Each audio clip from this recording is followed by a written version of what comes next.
Take a look. These stories have spread rapidly through the media and created the impression that such videos exist, which is false, and that the government is actually crediting his sensational claims, which is profoundly prejudicial. And they want a huge gag order issued in this case. Now, the government, the prosecution, responded to that. Take a look.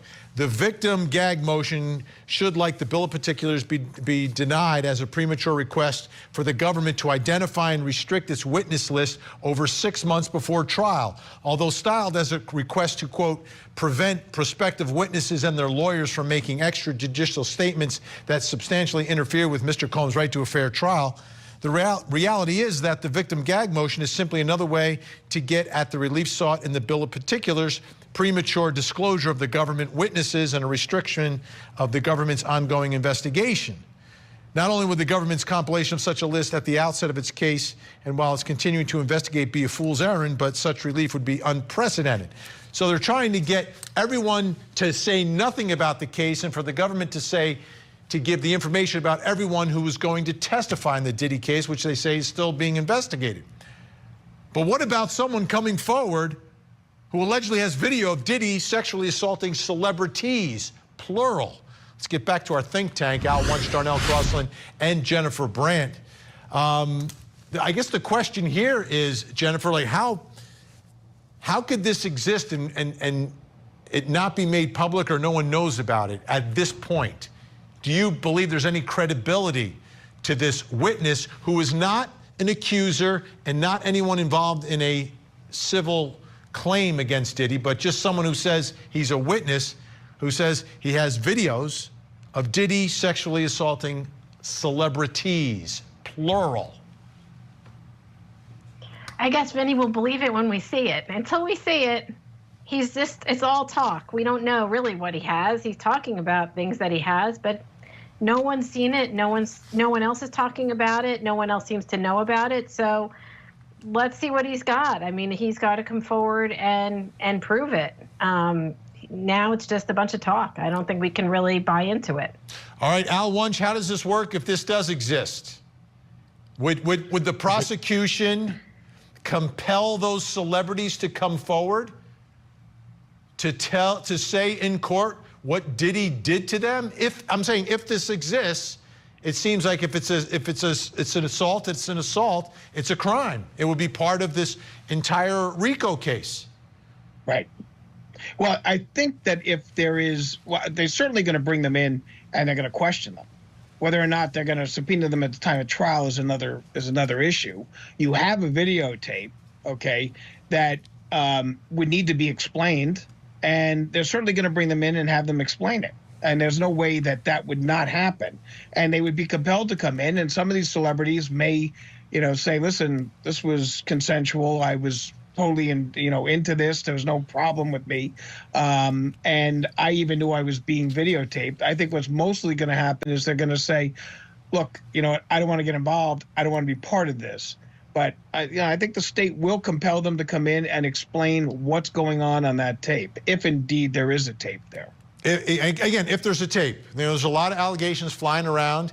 Not a ton have been verified. Darnell, do you think a celebrity would fight and try to not be a part of all of this? And could they do that successfully? 100%. A lot of people who are PR experts in this space have said that the worst thing that one could do for their career is to attach themselves to this case in any form. So even if you come out as a victim, that could look really bad for you and your career. And if these are males that are having sexual relationships with another male in this genre of hip hop and this, the bravado that goes along with that, your career is over. You can't even make another rap song.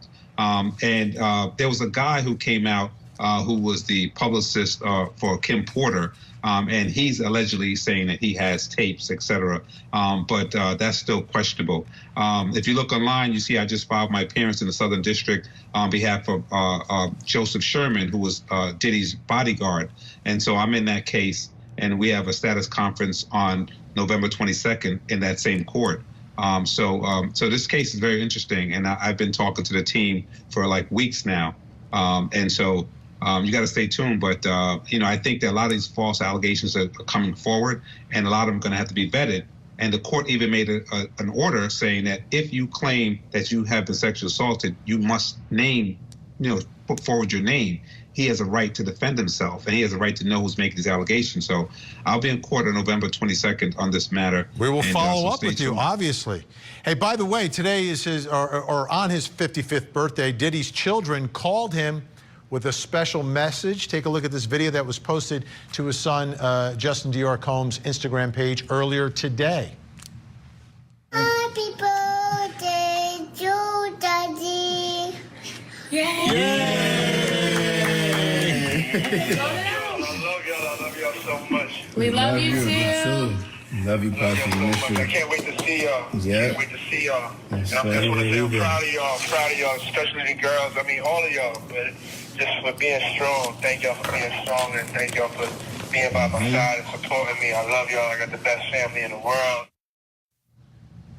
So his family obviously still supporting him. And let's talk about his birthday menu. I mean, this is quite a change for Diddy.